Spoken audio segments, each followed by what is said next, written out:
Skinner from Australia here. Welcome back to my channel. Today I want to demonstrate very quickly how I create my own stencils. So I'm working with a black pen, which I might go a little bit thicker actually so that you can see it more easily. But let's just say we want to do a very simple flower, and we can do a few different styles. Let's go with that. What I like to make my stencils out of is these subject dividers that you can purchase. These are old ones that I've had for years, and oh gosh, that wasn't what I wanted. Let me quickly dry that. So it's just a subject divider, so they're very thin and easy to cut. So I have a self-healing cutting mat here, but you could in fact have like a couple of layers of a cereal box or something underneath your work before you begin cutting. You don't need to have one of these, and it's a matter of just putting your stencil in underneath, or your design in underneath, and then if you don't want that to shift while you're working, you can do one of two things. You can use some tape and tape the paper to it, or I'll often just put a couple of staples in, and now I know that it's not going to move. Now inside this old video cassette box, I actually keep my cutting tools, and I have another self-healing mat for when I'm just working really small, and then I have my blades taped inside so that I don't lose them, and then it holds all my cutting tools all together. And I'm just using this really cheap one that has a sharp point. So you should in fact make sure that you're cutting away from yourself at all times, but that's sometimes a little bit, yeah, it's easier said than done, because you can see that I'm cutting towards myself straight away. However, I'm trying to keep my hands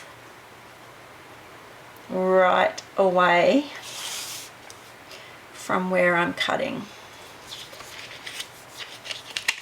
And when you're doing curves, it's really good just to try and get a fluid movement. Try not to stop. The more stops and starts you do, the more jagged your piece is going to be. You will notice that my left hand is supporting my work, but it's right away from where I'm cutting. Okie doke. So now I have this random shape that I can use, and I also have this one here, which I can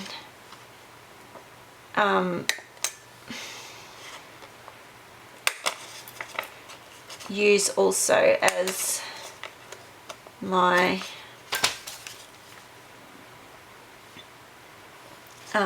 flower. So I've in effect got two stencils straight away. I'm just cutting the inside of that out, and I'm thinking I'd like just a few little interesting little marks that will be created when I use it as a stencil.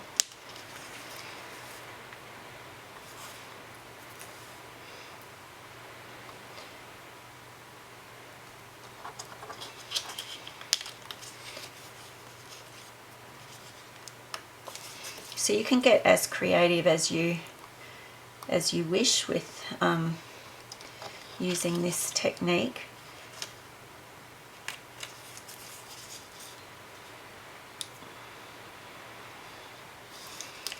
But these stencils last forever, like as long as you're reasonably careful with them.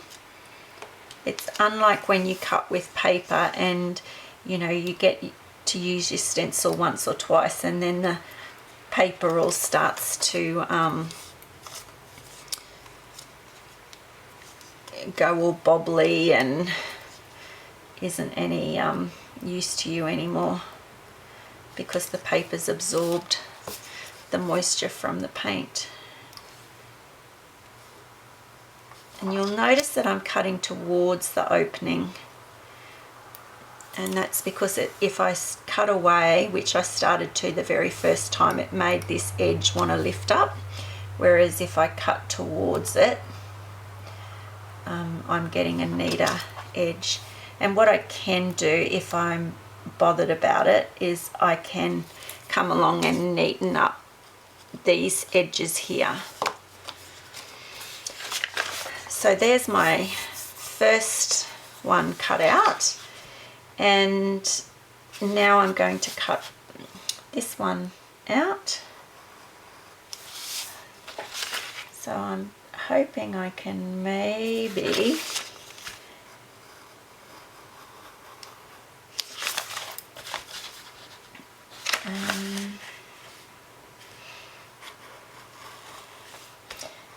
get each side of the heart petal done in one go. Here you go on.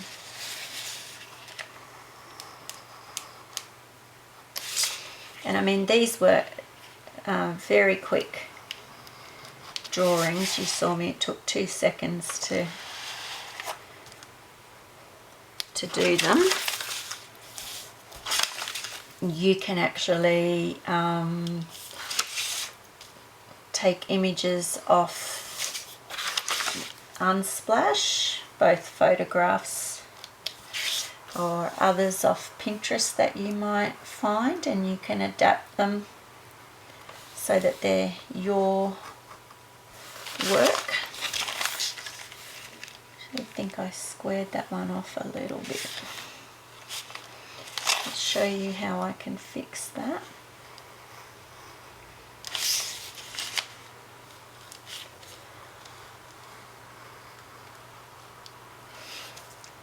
So I've drawn these fairly close together. Now I'm going to do a mistake on this one so that I can show you how to fix it. Alright. So very, very carefully I'm just going along and lifting out my stencil. You can see where I've cut it and where I've missed. And I'll show you where the mistake is. Okay, you can see on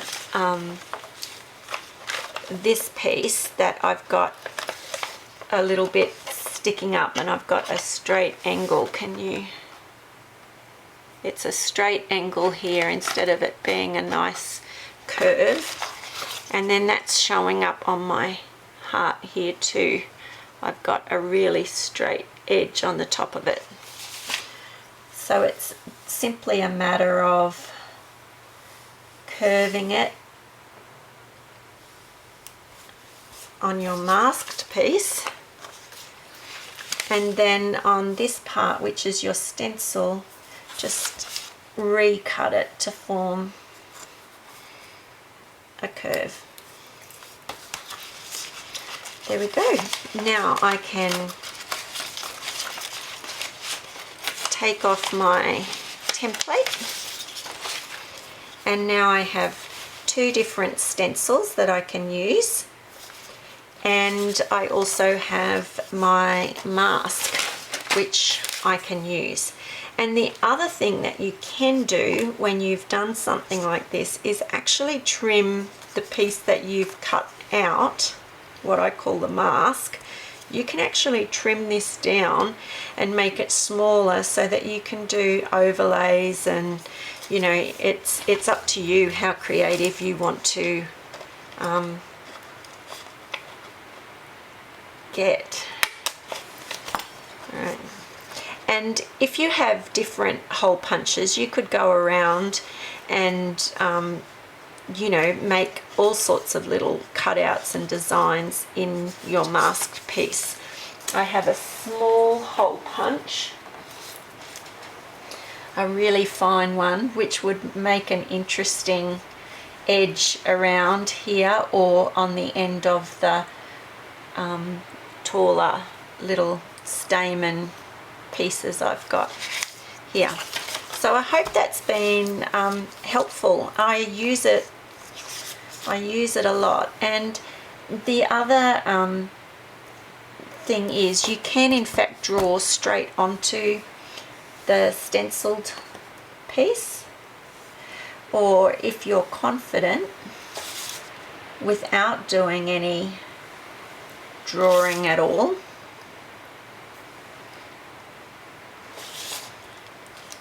you can just cut straight in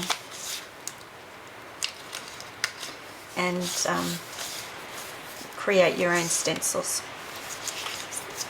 So give it a go, but just make sure that you're keeping the hand that isn't cutting out of the way, and have somewhere safe to store your sharp tools. I don't like having any of these in my pencil holders or storage containers, just in case I accidentally put my hand down in and get cut. So give it a go, have fun with it, and I might just have a little bit of a play now with the stencils that I've cut and seeing what I can create. Bye.